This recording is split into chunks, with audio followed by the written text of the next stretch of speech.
Bonjour Charles, bonjour Jérémy, et merci aux personnes qui assistent au webinaire. Donc, nous allons voir ensemble quelles sont les nouvelles attentes de vos clients concernant les parcours clients. Et donc, n'hésitez pas, on est 3 intervenants et on se fera vraiment un plaisir de répondre à toutes vos questions. Donc, peut-être qu'on prendra 1 ou 2 questions au cours du webinaire, mais surtout, en fait, on va réserver la fin de la session à toutes les questions-réponses que vous aurez et on sera vraiment un plaisir d'y répondre parce que j'espère que vous aurez quelques petites questions à nous poser.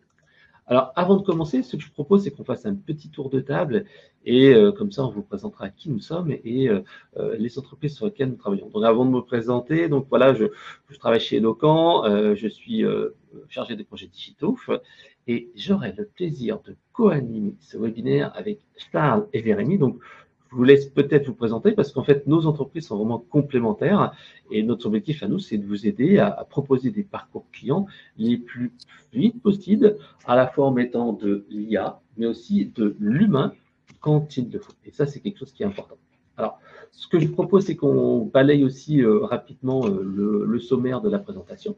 Donc, en fait, on a réalisé 2 études qui permettront en fait de comprendre ce qui fait un bon ou un mauvais parcours client dans le retail et l'e-commerce. Alors, nous verrons dans une première partie l'étude que nous avons réalisée avec OpinionWay sur les nouveaux parcours clients. Donc, c'est une étude qui a été menée auprès de 1000 Français afin de comprendre leurs attentes actuelles, mais également les attentes futures.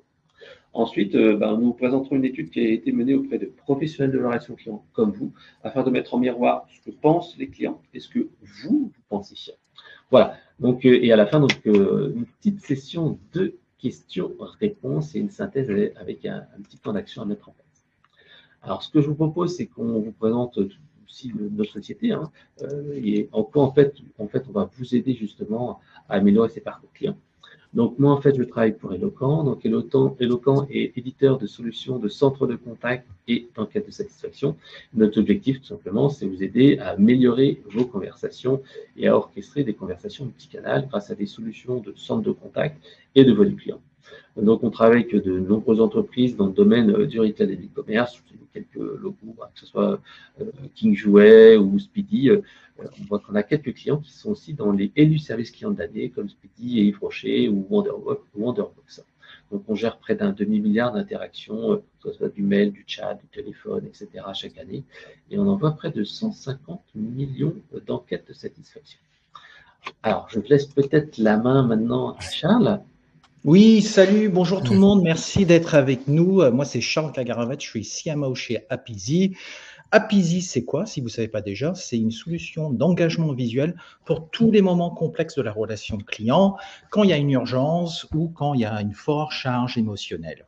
Alors, je pense s'il y a des retailers avec nous, ces derniers jours, c'était un peu speed. Il y avait pas mal de choses qui se passaient avec le Black Friday, le Cyber Monday, et j'espère pour vous, ça s'est bien passé. Alors, quand est-ce que dans le retail, peut-être un exemple où Apizee peut intervenir, un exemple très simple, c'est quelqu'un a fait un achat ces derniers jours et le produit arrive chez eux. C'est un produit plutôt cher, ils ont dépensé pour avoir ça et manque de peau, ils ne savent pas l'installer chez eux. Zut, alors qu'est-ce qu'ils font? Et on voit généralement, parfois, c'est une forte chance qu'il y ait un retour produit. Là, on dit non, c'est un moment parfait pour faire un Apizee. Votre agent peut voir le problème, juste un envoi de lien, accès au téléphone de la personne, ils sont comme avec eux dans la pièce et ils les guident pour éviter ce retour produit. Un autre exemple qui arrive souvent, et je pense qu'on a tous eu ça, on achète un produit et peut-être 6 mois après, 1 an après, paf, pim, il y a un bruit bizarre et ça marche plus. Machine à laver ou quoi que ce soit comme ça. Qu'est-ce que vous faites? Très souvent, ça mène à un déplacement d'un technicien. Nous, on dit évitez cela, faites un Apizee. L'agent voit ce qui se passe, peut faire un diagnostic et très souvent arrive à régler le problème. Ce qu'on voit, c'est 40% des déplacements sont évités dans cette situation. Alors, Apizee, c'est quoi? C'est quand même 10 ans d'expérience, d'innovation, plus de 10 ans dans l'expérience client. 45 employés, on bosse avec 20% du CAC 40. C'est des exemples comme Fnac Darty qui utilisent Apizee tous les jours et on est très attaché au Made in France. 100% de nos solutions sont faites ici. Tous les données restent en France et pour vos data clients, ça c'est important. Merci Charles. Passons maintenant à Jérémy. Bonjour à toutes et tous. Merci Charles, merci Frédéric. Donc je suis le cofondateur et CEO de Smart Tribune. Et pour ceux qui ne nous connaissent pas, j'ai vu qu'il y avait beaucoup de nos clients qui étaient présents aujourd'hui. Je leur remercie de leur confiance. Smart Tribune, c'est l'écosystème IA basé sur la connaissance et qui va permettre aux clients, aux conseillers d'obtenir en toute autonomie les questions et les réponses à leurs questions et même faire des actions en toute autonomie. Ça permet justement au service client de se décharger des tâches à faible valeur ajoutée. Euh, Smart Tribune, c'est près de 60 collaborateurs. On aide près de 5 millions d'internautes chaque mois. On a une double compétence à la fois d'éditeur de logiciels de chatbot, de base de connaissances et de centres d'aide IA, mais aussi d'agences et d'accompagnateurs pour nos clients. On est disponible dans plus de 50 langues, dans plus de 30 pays et on a aussi, comme nos confrères, un peu plus de 10 ans d'expérience et on est présent dans près de 32 secteurs d'activité. On a souvent coutume de dire à Smart Tribune, là où il y a des questions, on a des réponses et on n'a pas encore trouvé de secteur où il n'y avait pas des questions qui étaient adressées aux entreprises. Merci Jérémy pour cette rapide présentation. Alors, pourquoi on a fait cette étude-là? Eh bien, on sort d'une période post-Covid où on a vu de nombreux changements. Il y a eu des comportements qui ont énormément évolué. On voit des clients qui sont toujours plus exigeants. Et de l'autre côté, on a des innovations, notamment on pense depuis 2 ans à l'intelligence artificielle générative, qui apportent des technologies de rupture, des innovations de rupture. Et parallèlement à ça, on a un contexte économique qui est difficile, tendu en France, mais aussi partout dans le monde. Et donc, on a souhaité avec Eloquent, avec Apizzi, faire un petit état des lieux, faire un point sur la situation et voir comment on allait impacter les parcours clients grâce par rapport à tous ces nouveaux comportements. Ouais, c'est très bien. Ben justement, c'est une bonne transition. On vous a préparé un petit sondage parce qu'on a parlé de contexte économique un peu plus tendu cette année. Donc, on vous a préparé un petit sondage auquel vous pouvez répondre dans le chat maintenant. Donc, la question, c'est simple, c'est comment s'est déroulé votre Black Friday 2024? Alors, est-ce que c'est super au-delà des attentes, bien comme d'habitude, moyen, décevant ou très mauvais? Alors, on attend vos réponses. Là, n'hésitez pas à voter. Vous avez quelques secondes devant vous. Donc là, on commence à avoir quelques réponses. Allez-y, je vous en prie, pour qu'on puisse avoir un petit retour. Et après, on passera justement à l'étude. Alors voilà, ça commence un petit peu à voter. Alors, je ne sais pas si on peut voir les réponses.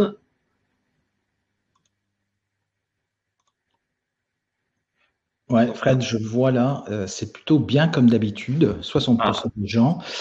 Super, 20%. Décevant, seulement 10%. Alors, ça a l'air que le Black Friday s'est bien déroulé pour les retailers qui sont avec nous. Bon, ben, c'est une bonne nouvelle puisque justement, là, on va vous aider à aller un petit peu plus loin et à améliorer justement vos parcours clients et à réussir à faire en sorte que l'année prochaine, on puisse vous aider à réussir encore mieux ce Black Friday. Alors, peut-être qu'on va passer à cette présentation. Charles, je te laisse peut-être présenter l'étude. Ouais, alors je crois juste après, il y a une slide juste après, Fred. Jérém nous a parlé de la raison de faire cette étude. Je pense que, comme Fred, tu as dit avant, c'est des outils qui sont complémentaires. Et dans ce contexte, les clients ont beaucoup de choix de solutions. Ils veulent forcément être customer-centric. Il y a un besoin d'être customer-centric. Il y a eu pas mal de tests, parfois sur l'IA et d'autres nouveautés, des innovations sur l'année. Mais dans ce parcours-là, c'est pas nécessairement facile de bien comprendre ce que les clients veulent. Alors un peu, je pense, on est un peu les Avengers de la relation client là, qui sont réunis. Fred, on va dire que tu es le Hulk, Jérém, tu es Thor, je prends le rôle de Captain America là, ça a tout son sens. Et on s'est dit, bah, qu'est-ce qu'on fait pour vraiment aider les retailers dans ce moment qui est assez complexe de bien naviguer, qu'est-ce qui va arriver en 2025.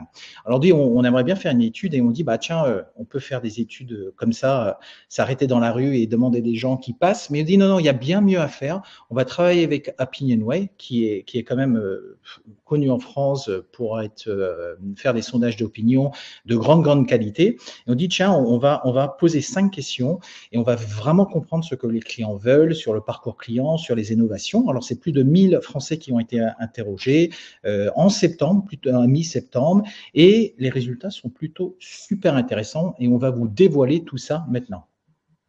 Alors, la première question, c'est les critères de choix d'une marque selon le lieu d'achat. Alors, on a bien, pour ceux qui ont des magasins physiques et pour qui sont seulement en ligne, on a bien regardé tout ça. Et monsieur, dame, il y a zéro surprise. Le prix est primordial. Et numéro 1, c'est la différence entre le qualité-prix. Et ça, peut-être moins de surprise, mais on voit le contexte où l'inflation est toujours là, a eu quand même un effet sur les critères d'achat et les choix d'une marque. Vraiment, cette idée de prix est assez important. Quelque chose qu'il ne faut pas oublier dans tout ça, c'est le côté Made in France. Et Fred, si on passe juste après, parce que dans cette étude, on a bien regardé les différences de choix entre les générations aussi. Et ce qu'on voit, c'est qu'il y a des choses qui sont quand même plus importantes pour certains plutôt que d'autres. Dans le cas de le Made in France, c'est 28% de les générations qui ont plus de 65 ans qui sont beaucoup plus attachées dans un magasin de faire le choix du Made in France plutôt que les jeunes générations. Alors peut-être il y a un peu d'éducation à faire sur ça. Les jeunes générations, par contre, se démarquent par le côté éco-responsable. Les produits éco-responsables, c'est plus de 19% des jeunes générations qui disent que c'est plus important pour eux plutôt que le Made in France. Et quelque chose qui a un peu surpris, c'est ce côté influenceur. Alors, si vous êtes sur les réseaux, il y a des vidéos tous les 3 secondes sur quelqu'un qui est en train de recommander un produit, même parfois Fred, on le voit sur les réseaux, nous partager des choses. Est-ce que c'est influençant ou pas dans le choix d'une marque? Et là, j'étais assez surpris, c'était seulement 2% des gens qui prenaient l'avis d'un influenceur pour choisir une marque. Plutôt rigolo. J'aurais pu penser que ça c'était un peu plus élevé. Alors justement, dans l'étude, est-ce que tu as vu une différence sur cet aspect recommandation d'influenceurs sur les générations? Sur le canal, par exemple, est-ce que les jeunes sont plus sensibles aux influenceurs ou est-ce que sur le web, on est moins sensible ou plus sensible par rapport au retail? Ouais. Je pense déjà sur ta question, il faut être sur les réseaux pour être influencé par un influenceur. Et forcément, les jeunes générations sont beaucoup plus sur les réseaux. Alors, on le voit, le 18-28, c'est 6% de cette génération-là qui va être influencée par un influenceur. Les générations de plus de 65 ans, non, ça les touche pas du tout. Donc, c'est 4 points en plus entre une jeune génération et une ancienne, entre la majorité de la population. Et alors, est-ce qu'il y a un autre point important, les avis clients? Tu l'as dit il y a 2 secondes, les avis clients, ça compte beaucoup quand on est en ligne, mais est-ce que c'est aussi important pour les magasins physiques, le retail? Parce que on pourrait se dire, bah non, les avis en ligne, c'est vraiment que pour les avis en ligne, les achats en ligne. Est-ce que c'est vrai ou c'est pas vrai?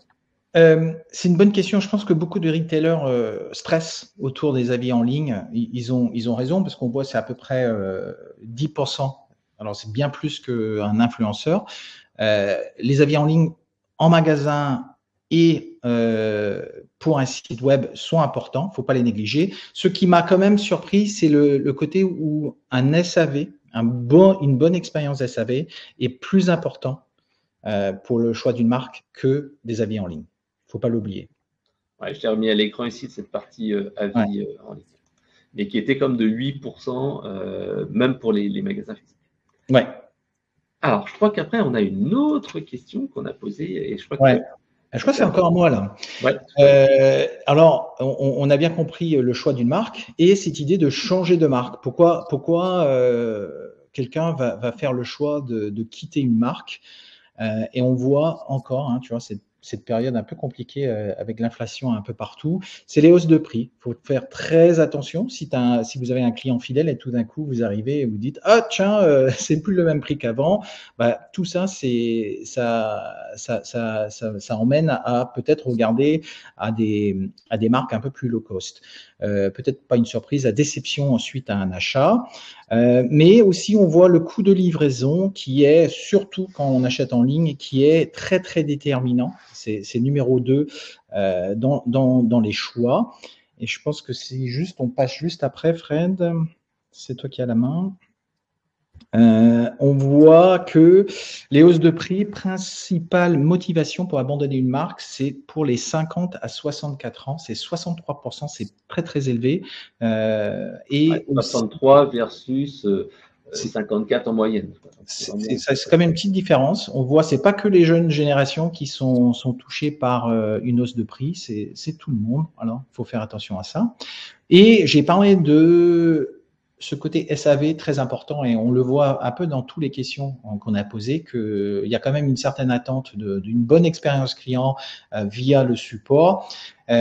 Quand un SAV est difficile à joindre, c'est beaucoup plus important pour les plus de 65 ans. C'est 24% qui disent que c'est très, très important et ça peut les emmener à changer de marque. Alors, moi, j'aurais une question. Parce que tu as dit Apizzi, comme Eloquent, comme Smart Tribune, on est 100% made in France. Mais est-ce qu'il y a certaines populations, certains segments qui sont plus ou moins sensibles au bio made in France? Parce que on l'a vu ici sur le petit graphique, c'est 13% en magasin et 12% en ligne. Est-ce qu'il y a des changements entre les générations, entre les jeunes, les seniors, etc.?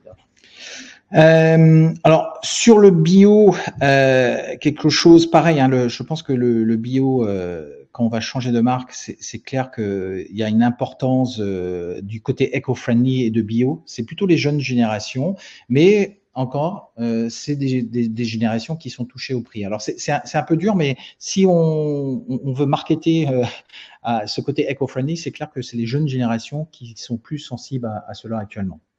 D'accord. Et concernant le bouche à oreille, est-ce que c'est plus important pour certaines générations plutôt que d'autres? Ouais. Alors là, sur le bouche à oreille, c'est encore une fois, c'est plutôt les jeunes générations qui sont attentifs à cela. On voit des 18 à 24, c'est 20% et la moyenne, c'est plutôt 11. Alors, encore une fois, alors on parlait avant des avis en ligne, mais aussi les amis, qu'est-ce qu'ils nous disent et tout. Bah, là, c'est vraiment les jeunes générations qui sont plus influencées par ce genre de choses. D'accord. Alors, si on passe à l'autre question avec les canaux de communication privilégiés, Jérémy, est-ce que tu as quelques enseignements à nous rappeler par rapport à cette étude? Évidemment, les attentes des consommateurs, elles sont claires. On veut des réponses. Ils veulent des réponses immédiates, peu importe l'heure ou le canal. Euh, on voit que le canal email, le canal téléphone sont toujours des canaux privilégiés. Mais ce qu'on va voir aussi, c'est que pour une marque, assurer un service client 24 heures sur 24, 7 jours sur 7, c'est toujours un défi qui est quasi impossible, tant en termes de coûts et de ressources. Donc, ce qu'on va voir là, c'est que la clé pour répondre à ces attentes, c'est pas de tout faire partout, mais de trouver un bon équilibre, offrir une autonomie efficace grâce à des outils digitaux, tout en garantissant une disponibilité humaine sur les moments critiques. Ce qu'on voit très bien justement sur cette slide. Alors attends, juste pour finir, mais pour revenir, ce qu'on voit très bien, donc voilà, 52% pour l'email et le téléphone, c'est les classiques, c'est les piliers classiques. Ça nous permet d'avoir des réponses simples, d'avoir une traçabilité, d'avoir une autonomie. Ça permet d'être rassuré pour le téléphone, d'avoir une réponse rapide et aussi idéale pour des cas complexes. Mais ce qu'on va voir, c'est que ces deux canaux, ils ne suffisent plus dans un monde qui est omnicanal. On voit qu'on a une appétence assez forte désormais pour le chat, pour la FAQ, 26 et 16%. Ce qu'on va voir aussi, c'est qu'il y a une émergence très forte de WhatsApp, de la visio.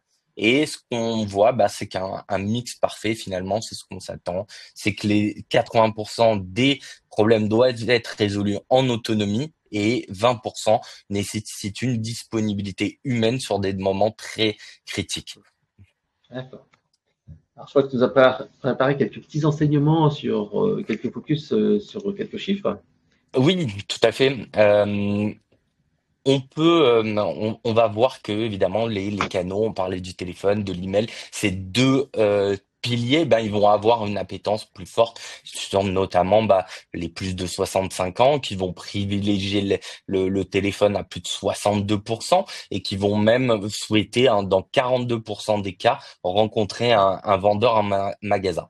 Et ce chiffre, on va voir, il va être un peu tempéré justement lorsqu'on va vraiment faire le focus justement sur les CSP+, où il va tomber à 22% de souhaits de rencontre avec un vendeur. On voit que c'est une catégorie qui a peu de temps et qui va aussi favoriser des canaux asynchrones, mais aussi des canaux plus innovants, comme la visio notamment, ou l'utilisation encore de bots ou de centres d'aide. Par- Particulièrement justement sur les centres d'aide, on voit que c'est un outil qui est très utilisé par les 18-24 ans et même plus large par les 18-34 ans. On voit que c'est même 8 points supérieurs à leur souhait d'aller en magasin et d'obtenir une réponse. Ce qu'on peut conclure, c'est que ces différences, elles confirment une réalité qu'on connaît à chacun, c'est-à-dire les jeunes vont avoir une plus forte utilisation des canaux qui sont innovants, mais surtout, ce qu'on va voir, c'est que à chaque âge, son moyen préféré, son moyen qu'on va privilégier, mais aussi en fonction de sa catégorie socio-professionnelle, on va avoir des attentes différentes et des besoins différents. Et donc, en tant que marque, ce qui va être important, c'est d'offrir tout un panel de possibilités omnicanales. Ouais, en fait, Jérém, c'est ce qu'on voit, hein, ce que je trouve intéressant, comme tu dis là, hein, c'est vraiment l'expérience omnicanal. C'est un truc, on en parle depuis longtemps, mais cette étude vraiment confirme qu'il y a ce souhait. Forcément, les canaux historiques sont les plus importants, mais il y a quand même un souhait de travailler ou de contacter sa marque préférée sur d'autres canaux, quoi. Exactement. Alors moi, j'aurais une petite question qui va faire plaisir à notre cher Charles. Est-ce que pour la visio, il y a des différences entre les populations, les âges ou le sexe? Alors oui, on voit, comme on s'y attend, on a une catégorie des jeunes, 18-24 ans, 18-34 ans, qui vont vraiment apprécier cette technologie, qui vont de plus en plus l'utiliser. On voit aussi que on a davantage de femmes qui vont privilégier cette solution, et pour autant, évidemment, des personnes qui vont être à plus de 65 ans ou les inactifs qui vont être un peu moins privilégier la technologie. Et sur les bots, là, ça aussi, c'est une question qui t'a intéressé. Est-ce que tu as été surpris par quelques résultats sur les usages entre justement hommes, femmes, l'âge, etc., etc. Alors, comme on s'y attendait, pareil, toujours une appétence très forte des jeunes. Ils sont de plus en plus adeptes de ces deux technologies, le centre d'aide, les bots, et on en parlait, la visio. On voit aussi une très légère préférence pour les femmes, mais on voit aussi surtout que c'est des moyens qui augmentent d'année en année, et pour autant qu'on le fasse bien et de manière efficace. Parce que on a tous été en tant que consommateur, vécu des expériences qui sont pas les meilleures. Et il est important donc de travailler efficacement sur ces deux canaux. Alors, j'aurais une autre question, et cette fois, c'est sur WhatsApp, parce que moi-même, tu vois, j'ai utilisé WhatsApp pour contacter la SNCF il y a quelques temps. Je trouvais que ce canal, finalement, j'étais un petit peu réticent à l'utiliser, et finalement, j'ai trouvé super pratique parce qu'on pouvait échanger en direct. Ensuite, je pouvais retrouver l'historique de la conversation. On a vu, en fait, sur le graphique que WhatsApp et tout ce qui est messagerie, c'était 8%, donc ce qui est relativement faible. Est-ce qu'il y a une différence selon les populations? Est-ce que WhatsApp, c'est vraiment l'outil des jeunes? Ou c'est adopté par tout le monde ou s'il y a des différences? Alors, c'est un outil qui est utilisé par les jeunes. On le voit qu'il y a une petite décroissance en fonction de la tranche d'âge.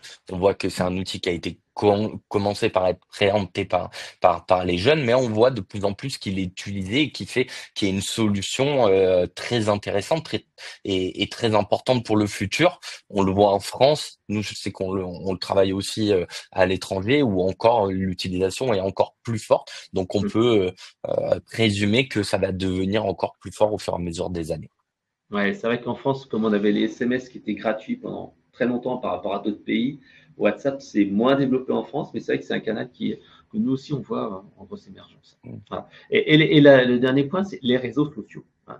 Qui sont les plus utilisateurs des réseaux sociaux? Encore une fois, est-ce qu'il y a des différences selon l'âge? Est-ce qu'il y a des geeks qui utilisent plutôt les réseaux sociaux pour échanger avec les marques? Parce que dans le petit graphique qu'on voyait ici, c'était 8% en moyenne globale sur la population. Ouais, bah, je me répète un peu, mais ça va être toujours un peu. Les jeunes, on voit que sur les 18-24 ans, c'est plus de 22%, donc on est presque le triple par rapport à l'âge moyen, et ça va être un usage très faible. Charles le faisait remarquer, hein, c'est aussi la pénétration des réseaux sociaux en fonction des âges, et on voit sur un usage assez faible sur les plus de 65 ans, ils sont peu présents sur les réseaux sociaux et forcément moins d'utilisateurs pour contacter une marque ou obtenir une réponse en cas de problème.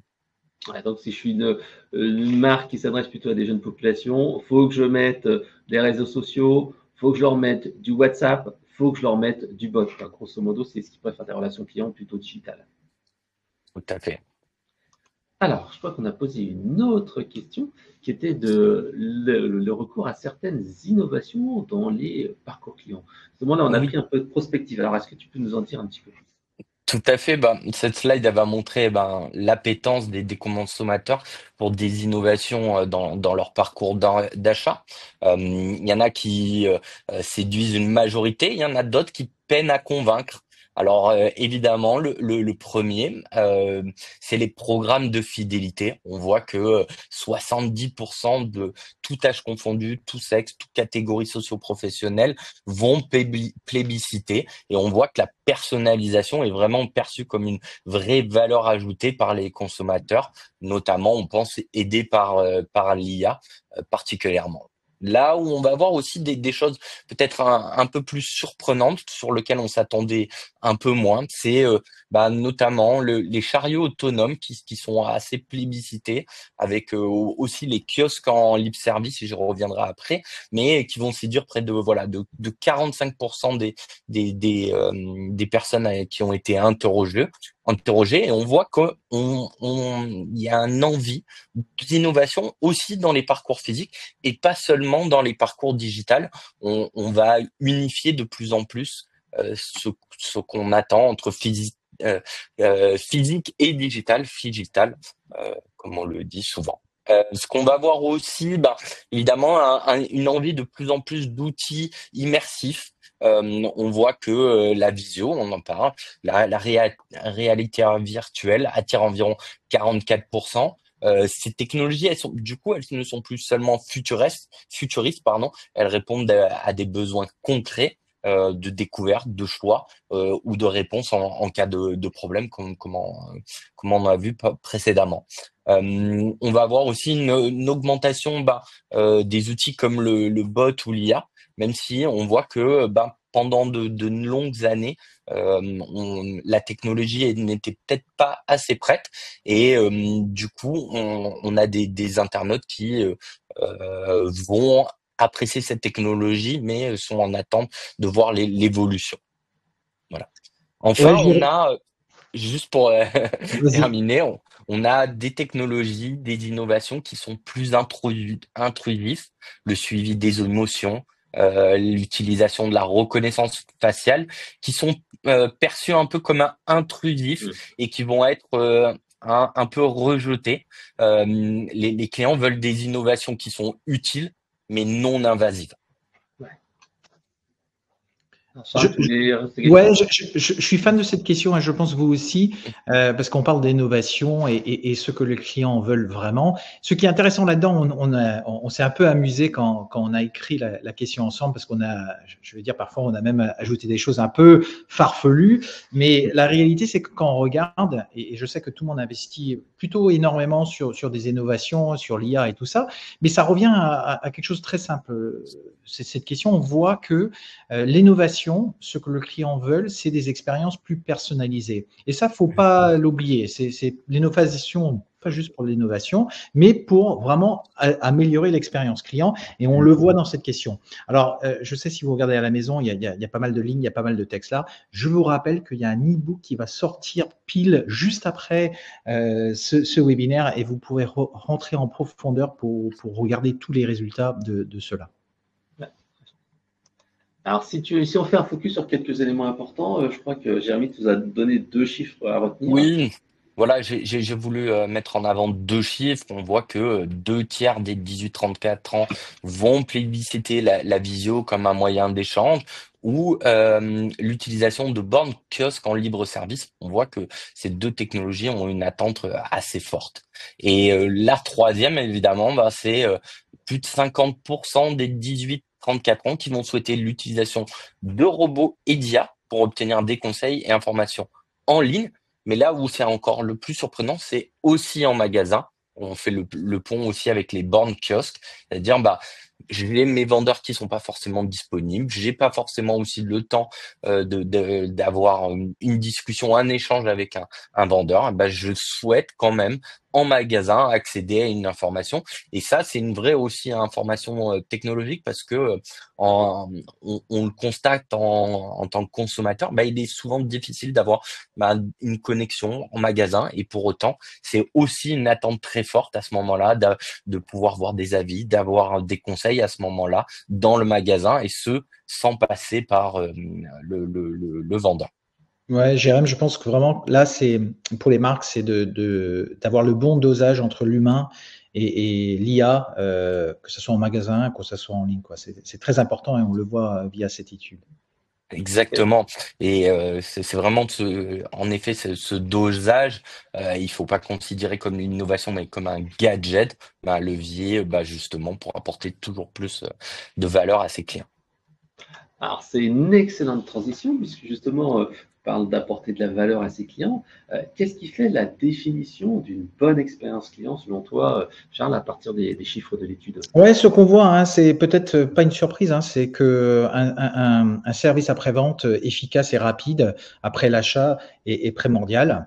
C'est quelque chose qui, on veut dire, ça fait longtemps qu'on en parle, mais parfois on peine à le faire réussir. Aussi le parcours d'achat fluide, bout en bout, et les outils que Smart Tribune met en avant et Eloquent sont intéressants pour ça. Il y a ce côté aussi, un parcours d'achat rapide, sans attente. Et quand on parle d'IA, je pense qu'il ne faut pas oublier, c'est est-ce que ce que je présente à la personne est réellement utile pour eux? Est-ce que je permets de répondre à ces questions ou est-ce que finalement la personne passe plus de temps à reposer la même question et ça c'est important. On a sorti quelques stats, je trouvais intéressantes par génération, Fred, je crois que c'est la prochaine slide, ouais. C'est ce côté des infos produits pertinentes. C'est surtout important pour les jeunes générations. Alors peut-être on est un peu surpris sur ça. Ce que vous mettez et ce que vous vous expliquez, les gens les lisent et dans ce parcours d'achat parfois où l'humain peut-être intervient pas, important d'avoir des infos produits pertinentes, surtout pour les jeunes générations. Et quand on parle de génération, ce côté SAV efficace où l'humain est assez primordial sur les problèmes complexes. Sans aucun doute, on voit que les générations de plus de 65 ans, même plus de 50 ans, c'est quand même assez important pour eux. Ce moment où ça fait 5 ans que je suis avec une marque et j'ai un pépin aujourd'hui, je veux parler à quelqu'un, je veux parler à un humain et je veux qu'il m'aide réellement. Et ça, c'est quand même, quand on parle d'une expérience d'achat réussie, c'est très important. Ouais. Alors, n'hésitez pas à poser des questions par le chat ou même à partager vos retours, puisque là, on est une trentaine de personnes en ligne. Donc, s'il y a certains d'entre vous qui ont des retours d'expérience sur les bots, ceux qui ont mis, par exemple, WhatsApp, qui ont mis la visio en place ou qui ont des projets sur ces technologies-là, ou même des questions globales sur l'étude, n'hésitez pas à les poser maintenant, puisqu'on va se réserver dans 5-10 minutes une petite session de questions-réponses sur le sujet. Donc, voilà. Alors, moi, j'aurais une question quand même pour toi, Charles, en attendant. Ouais. Est-ce qu'il y a des différences entre les générations sur l'importance du service client? Parce que là, tu as dit, voilà, c'est très important pour les Ouais. plus de 65 ans. Est-ce que pour les moins jeunes ou les plus vieux, est-ce qu'il y a des différences? Est-ce que ça bouge un petit peu? Oui, alors on le voit, je l'ai dit juste avant, hein, c'est l'SAV pour tout le monde et quand on parle d'expérience d'achat ici, c'est toutes les générations sont intéressées par ça et c'est important pour eux. Forcément, il y a quand même pour les anciennes générations peut-être qui veulent un peu moins toucher à la technologie, un peu moins toucher à tous ces canaux, ils veulent parler à une personne, mais il faut pas négliger le fait que même les jeunes générations, s'ils n'arrivent pas à trouver dans le self-care ce qu'ils cherchent, ils vont basculer au canot où tiens, est-ce que quelqu'un peut m'aider? Alors faut pas l'oublier. Ouais, donc on a vu que c'était le premier critère de la service. Alors, une autre question. Ouais. Tu as vu d'autres grosses différences sur Ouais. les générations au niveau justement de cette expérience d'achat réussie? Ouais, alors il y a cette question, on est les magasins sont fermés le dimanche et peut-être ils ferment de bonne heure, c'est fermé à midi. Et il y a des enseignes qui ajoutent des bots, peut-être 24 heures sur 24, 7 jours sur 7. Est-ce que c'est utile ou pas? Pour quelle génération?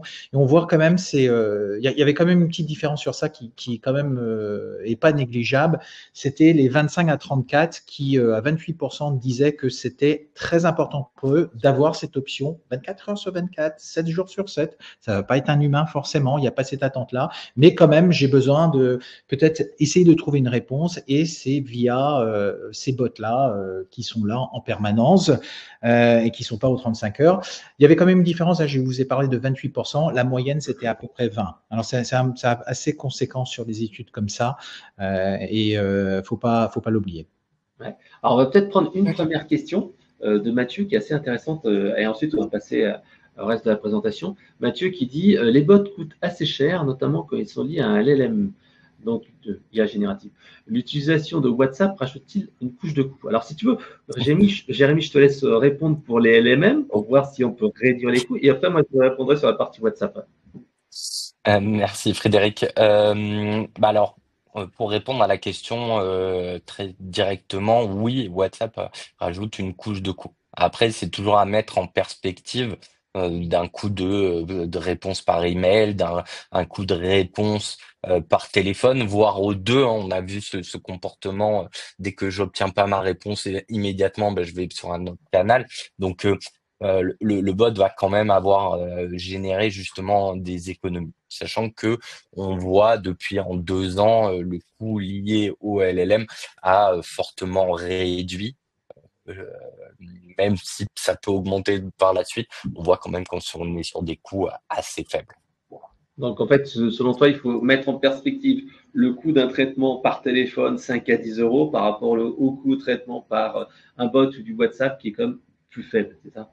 Tout à fait, oui, on va être sur un coût qui va être entre quelques dizaines de centimes et 1 euro, versus, voilà, comme tu l'as dit, un coût pour un email entre 2 et 5 euros, et par téléphone entre 5, 15, 20 euros, notamment pour les marques de premium luxe, notamment chez certains de nos clients. Ouais, et c'est vrai que on peut aussi rajouter un bot à WhatsApp, hein, donc ce qui permet aussi d'automatiser une partie des Mm. traitements. Donc c'est vrai que le coût de WhatsApp, il y a un coût parce que c'est un coût qui est lié à WhatsApp Premium, à la plateforme, mais avec un bot, on arrive quand même à peut-être traiter sans avoir un agent qui est derrière. Ok. Tout à fait. Alors, ce que je propose maintenant, c'est qu'on passe à la deuxième partie de ce webinaire qui va être plus courte. Alors, oui, si vous avez d'autres questions, n'hésitez pas, hein. Je vois que Mathieu vous remercie pour cette réponse complète. Donc, on va passer à la deuxième partie qui concernera en fait l'étude qualitative. Donc, ce qu'on a fait, c'est qu'on a interrogé une quarantaine de professionnels de la relation client cet été, justement avant une matinale qu'on a réalisée. Et en fait, on voulait avoir le retour des professionnels pour savoir un petit peu quelles étaient leurs attentes, leurs objectifs, leurs projets, leurs plans d'action versus ce que pensaient les clients. Et c'est vrai que on est plutôt en phase sur pas mal de choses, mais il y a eu quand même quelques petites dissonances qui sont apparues. Alors, la première, en fait, comme c'est qualitative, bien sûr, ne tenez pas vraiment compte des pourcentages, mais prenez ça comme plutôt des ordres d'idées. On parlera d'ordre d'idées plutôt que de pourcentage réel. Alors, ce n'est pas très représentatif avec quarantaine de demandes. Néanmoins, ce qui est important de se dire, c'est que la première raison, et ça, vous êtes en phase en fait avec les clients, c'est le rapport qualité-prix. C'est vrai que pour vous, c'est vraiment quasiment un tiers des personnes. Si on rajoute l'aspect prix minimum et qualité-prix, on est quasiment à la moitié. Donc là, c'est pas mal, mais vous sous-estimez la partie rapport qualité-prix. Pour vous, en fait, le prix est aussi important que la qualité-prix, sauf que pour les clients, si on se revient aux slides précédentes, et ben en fait, le rapport qualité-prix est plus important. Donc, ça veut dire qu'ils sont prêts à payer un petit peu plus cher si vous arrivez à prouver le pourquoi de votre produit, la qualité supérieure, les avantages, etc. etc. Donc ça, c'est quelque chose qui est assez intéressant parce que ça montre qu'on peut défendre son prix. La deuxième chose qu'on peut retenir de cette étude qualitative, lorsqu'on demande en fait quelle est la raison majeure de départ, c'est un tiers, c'est encore une fois le parcours client. Donc en fait, parcours client produit. Donc là, en fait, comme d'habitude, il ne faut pas décevoir. Et il faut véritablement faire en sorte, en particulier dans l'e-commerce, que le parcours soit le plus fluide possible, de l'achat jusqu'à la livraison. Et c'est vrai que Jérémy le cite souvent, quand on met un bot dans le panier, enfin dans le process d'achat, ça permet de fluidifier ce process d'achat, donc d'avoir une meilleure conversion, mais également de rassurer le client.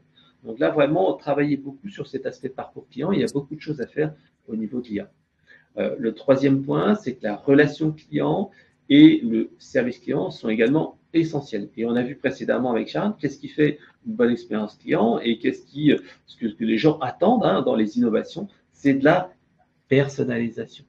Donc voilà, donc ne sous-estimez pas non plus la mauvaise expérience client, puisqu'en fait là, vous êtes à 27, 28, on va dire, moins d'un tiers des gens qui répondent à l'étude et qui disent, voilà, la mauvaise expérience client, bon oui, c'est une raison de départ, mais ce n'est pas quelque chose qui est si fréquent que ça, alors que vos clients vous disent que la mauvaise expérience client, elle est plus fréquente et elle est à 39%.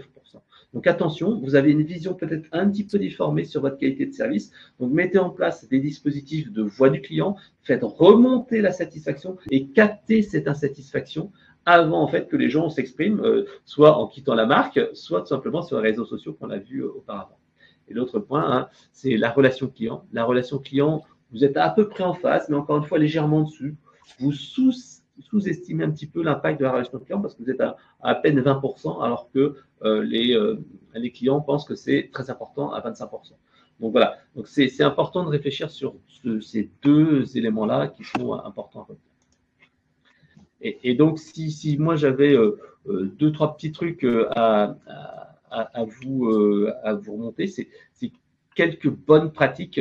C'est vrai que c'est travailler sur cet aspect voix du client, relation client, et ça permet vraiment de rassurer. Alors, s'il y a en fait un autre point à retenir, c'est les bonnes pratiques. Les bonnes pratiques, et là en fait on a interrogé donc cette quarantaine de professionnels de la relation client, et ce qui est intéressant, c'est que la relation client pour vous, c'était un des moyens d'avoir une très bonne expérience client et d'offrir une très bonne expérience client à vos clients en 2024. Donc vous avez beaucoup travaillé sur cet aspect relation client et je vous donnerai quelques exemples juste après. L'autre point en fait, c'est que assez étonnamment, la culture client et la voix du client sont des éléments clés qui vous ont permis en fait d'améliorer l'expérience client en 2024. Donc on a beaucoup parlé d'IA et justement c'est le troisième enseignement. De manière étonnante, l'IA n'est pas le meilleur outil pour offrir une très bonne expérience client parce que c'était à peine 15%, 16% des personnes. Et quand chaque fois c'était recommandé comme quelque chose qui avait permis d'améliorer l'expérience client, c'était plutôt dans un système de recommandation, de suggestion, etc. Ce n'était pas pour de l'automatisation de la relation client.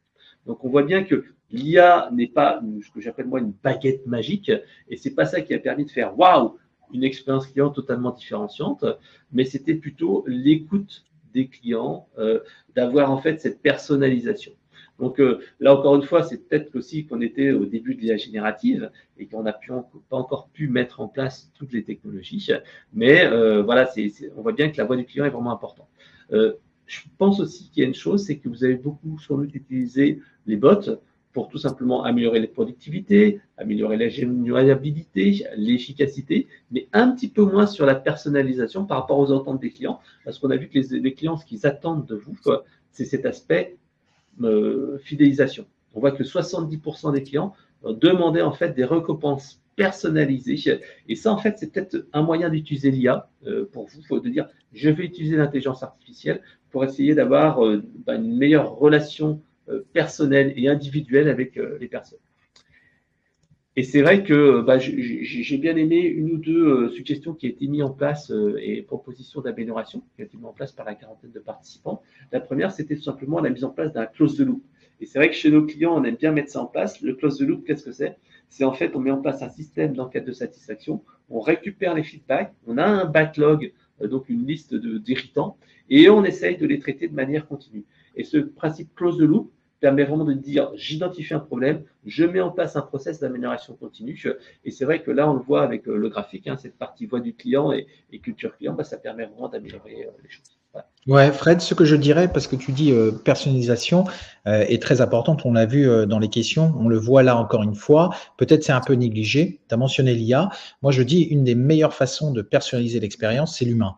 L'IA peut être extrêmement intéressante pour augmenter l'agent, donner des bonnes infos, bien comprendre très rapidement ce qui se passe, ou peut-être la conversation, si c'est une escalade, qu'est-ce qui s'est passé, ou tiens, les derniers achats de ce client. Alors, il ne faut pas négliger l'humain dans la personnalisation, et l'IA peut venir d'une façon très intéressante augmenter l'agent dans cette expérience et de bien réussir votre expérience client en 2025.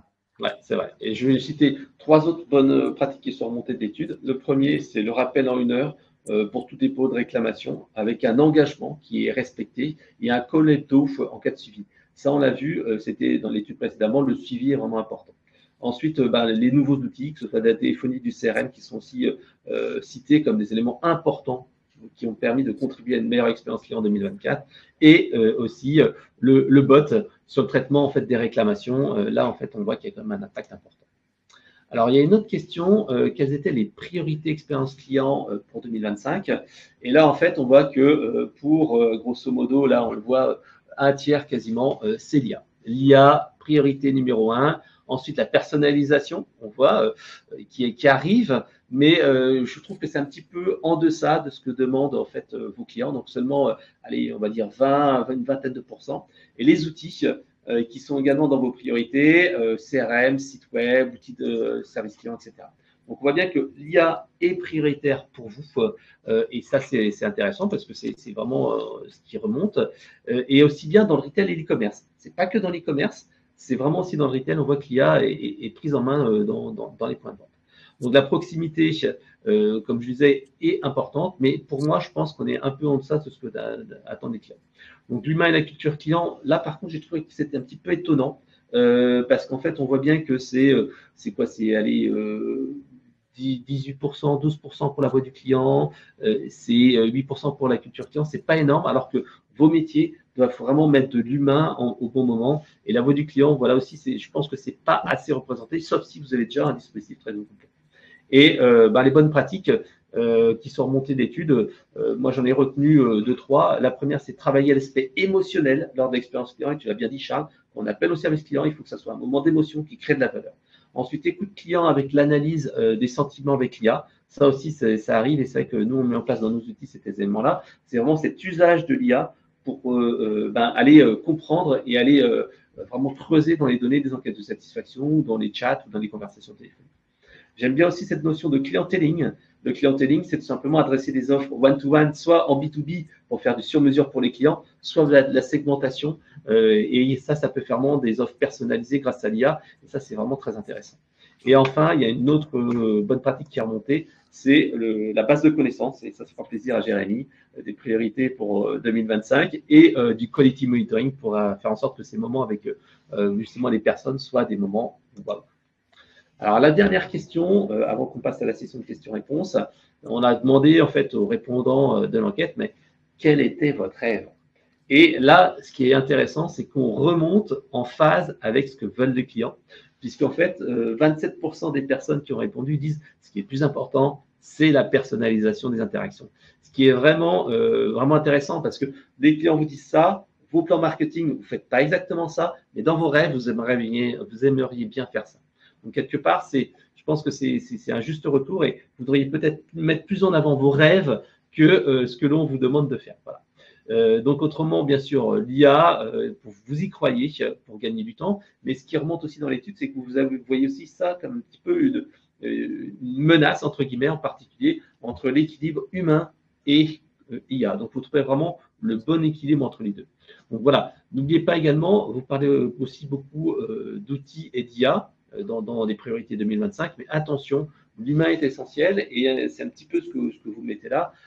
L'efficacité relationnelle, simplifier les process sont également essentiels. Donc voilà. Ce que j'ai bien aimé dans les retours qualitatifs, c'est des personnes qui ont bien compris ces défis-là. Ils disent voilà, d'un côté, il faut disposer d'un service client à deux bras, une automatisation poussée au maximum pour les tâches simples et un traitement humain et surtout individualisé pour prendre en compte les cas complexes et avec un suivi de bout en bout. Cet aspect suivi est vraiment important. Ensuite, l'aspect immédiateté. Pour vous, en fait, l'immédiateté, c'est apporter une réponse à une demande d'un client de manière la plus rapide possible. Et certains d'entre vous ont dit, voilà, maintenant, dans la journée, une réponse dans la journée, c'est dans les 12 heures. On voit vraiment une accélération. Et c'est vrai que ce qu'on a vu également avec l'étude et du service client de l'année, les gens veulent une réponse très rapide. Il n'y a plus de canaux froids, mais des canaux chauds. Il n'y a plus le téléphone à côté, le mail de l'autre qui seraient des canaux chauds, des canaux froids. On voit véritablement qu'on gère tous des flux et le mail doit être traité, je ne dis pas aussi rapidement que le téléphone, mais vraiment avec une extrême célérité. Des process et des outils plus simples, ça aussi c'est quelque chose qui est remonté, que les clients, enfin que les conseillers puissent se concentrer sur la demande du client et moins sur les outils, donc beaucoup plus de fluidification. Et c'est ça que permet de faire en particulier l'IA avec l'agent assisté, où on fait des suggestions de réponses, des recommandations, etc., etc. Donc des choses qui vont permettre de mieux se concentrer sur les besoins des clients. Et le dernier point, et ça aussi je suis très fan et j'ai bien aimé cette remontée, c'est rencontrer plus souvent ses clients en présentiel. Et c'est vrai que même si on arrive sur un monde qui va être plus digitalisé, rencontrer ses clients, les voir en vrai, c'est quelque chose d'essentiel. Voilà, donc ça c'est ce que j'avais à vous dire. Alors, je laisse peut-être Jérémy finir sur ce qu'il fallait retenir. Oui, merci Fred pour terminer ce webinaire avant la session de questions. Donc, ce qu'on peut retenir à travers les deux études, le premier, c'est une expérience fluide et sans effort. Il faut réduire les frictions. Ça doit être le pilier de toute stratégie. Plus le parcours est simple, plus le client reste fidèle. Et ce, n'importe quel âge et n'importe quelle catégorie socio-professionnelle. Euh, Par rapport à ce point-là, justement, de l'âge, on voit que il faut adapter à chaque génération. Chaque génération a ses préférences. Les jeunes vont plutôt rechercher de l'autonomie, de l'innovation avec la visio, la réalité augmentée, etc. Et tandis que les générations plus âgées vont privilégier le contact humain un peu plus classique, aller en magasin, souhaiter avoir quelqu'un au téléphone immédiatement. Euh, il faut encourager l'autonomie avec des outils bien conçus, avec l'explosion du nombre de contacts que toutes les marques subissent. FAQ, bot, bornes interactives, on en a parlé, ne sont plus des options. C'est des solutions désormais indispensables pour les demandes simples et fréquentes, que ce soit sur le digital ou en magasin. Renforcer l'efficacité, Charles en parlait, du service après-vente. On peut augmenter l'agent, on peut lui apporter des outils pour qu'il fasse plus rapidement, mieux, plus efficacement, plus fiablement aussi, fiabiliser les réponses qu'il donne. Et le SAV est souvent le dernier moment de vérité pour l'entreprise. On l'a vu, c'est un critère pour partir chez la concurrence. Donc, une réponse rapide, adaptée, peut sauver la relation client. Enfin, on a beaucoup parlé d'IA pour les expériences personnalisées. On a toujours plus de données. Désormais, il faut les utiliser à la fois pour répondre aux attentes des internautes, pour des interactions, mais carrément aussi pour les anticiper. J'appuierai sur ce point, l'IA peut enrichir l'expérience sans déshumaniser euh, évidemment la relation. Euh, le, L'autre point, c'est évidemment de ne plus penser online, offline, mais l'internaute, le consommateur voit comme une continuité totale, peu importe le canal, lui switch de l'un à l'autre et il attend des marques, des entreprises, que ça soit la même chose. Et enfin, un dernier petit point, on mise sur des innovations utiles, non intrusives. Une expérience client moderne ne se limite pas à multiplier les outils, mais plutôt à avoir un équilibre entre humain, simplicité, personnalisation et respect des attentes et de chaque besoin des internautes.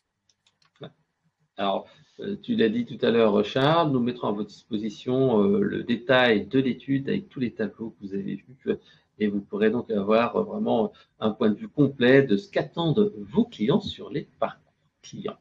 Alors, En plus, il est beau. Alors, je propose qu'on passe à la session de questions-réponses.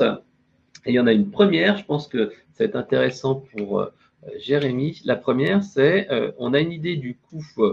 Est-ce qu'on a une idée du coût comparatif entre les canaux humains et les canaux traités par l'intelligence artificielle? Typiquement, le comparatif de coût de traitement entre un chat géré par un agent et le même pris en charge par un chatbot.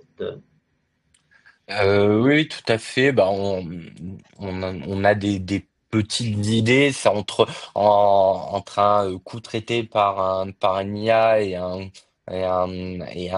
contact traité par un humain, on est de l'ordre de 5 à 10 fois plus cher. Voilà, à peu près. Avec à chaque fois, plus on a de synchronisation, plus ça va devenir cher. Juste, c'est une question d'Olivier, c'est ça, Fred? Salut Olivier. Tout à fait. J'espère que tu vas bien, Olivier. Qu'est-ce qui coûte réellement cher? Et je vais vous dire, qu'est-ce qui coûte cher? C'est de perdre ses clients. C'est le truc qui coûte le plus cher. Alors, on doit se dire, le bon dosage, on le dit avant, bon dosage entre l'humain et de l'IA. On doit bien comprendre quelles sont les questions où l'IA est peut-être parfait pour répondre à la question. Exemple, sur du self-care, à quelle heure il ferme le magasin. Et quand est-ce que mes clients souhaitent réellement parler à un humain parce que c'est un problème complexe.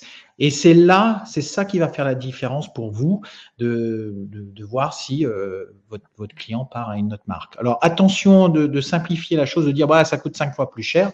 C'est le bon dosage, bien comprendre les workflows clients et être plus customer-centric. Et on le voit, c'est le SAV est devenu quelque chose de primordial dans ce parcours client. Il ne faut pas le négliger. Il y a une question de Philippe aussi, Fred. Ouais, Philippe qui dit pourquoi ça coûte si cher lorsqu'on veut refaire la home page, le questionnement du parcours client pour déterminer le besoin du client. Qu'est-ce qui explique un coût prohibitif? Alors, moi, j'aurais une première réponse, c'est de dire que si vous avez quelque chose de standard et simple, ça coûte pas très cher, changer un site web, etc., des home pages. Par contre, si vous voulez faire quelque chose de personnalisé, qui est intégré à votre système d'information, si vous voulez faire de l'optimisation, forcément, le coût est beaucoup plus important. Donc, c'est souvent lié. On dit c'est simple et pas cher, mais si on peut faire de l'évoluer et du personnalisé, ça coûte forcément beaucoup plus cher. Voilà. Alors, est-ce qu'il y aurait une autre question parmi nos auditeurs? On a encore une trentaine de participants. Les Avengers de la relation client, je vois qu'Olivier veut qu'on mène une autre étude et Olivier, pourquoi pas? Les Avengers vont se retrouver en 2025 et peut-être faire une autre étude, je ne sais pas. Mais c'est vrai que le ROI est important, et ça dépendra bien entendu déjà si c'est internalisé, si c'est externalisé, parce qu'avec un DPO, le prix n'est pas le même. Ensuite, il y a le fait le temps de traitement, mais il y a les temps de traitement qui sont des temps de traitement de la réponse, et ensuite le traitement back-office, les agents qui après font d'autres travail derrière. Donc, c'est vrai que cette notion de coût, Jérémy le dit bien, c'est de l'automatisation, et tu as tout à fait, Charles, raison de rappeler qu'il faut se dire que le coût de perdre un client est encore plus important. Et si on lui impose un canal digital ou un bot, etc., sans penser à répondre à sa demande, forcément, ça se passera mal. Alors, est-ce qu'on aura une dernière question? Autrement, ce qu'on va faire, c'est qu'on va vous laisser déjeuner, puisqu'il est déjà 12 heures. Donc, on vous laisse quelques secondes. Autrement, donc, comme le disait Charles tout à l'heure, vous pourrez voir ce magnifique livre blanc qui vous sera envoyé a priori la semaine prochaine. Et vous pourrez retrouver le détail des réponses de l'étude, à la fois la partie quantitative, hein, toutes les statistiques, mais également la partie qualitative, avec les remontées de la quarantaine de participants qui ont répondu en partageant leurs bonnes pratiques, leurs rêves, mais également leurs priorités pour 2025. Alors, je crois qu'il est midi pile. Donc, ce que je vous propose, c'est qu'on va vous laisser déjeuner. Merci à Charles et Jérémy.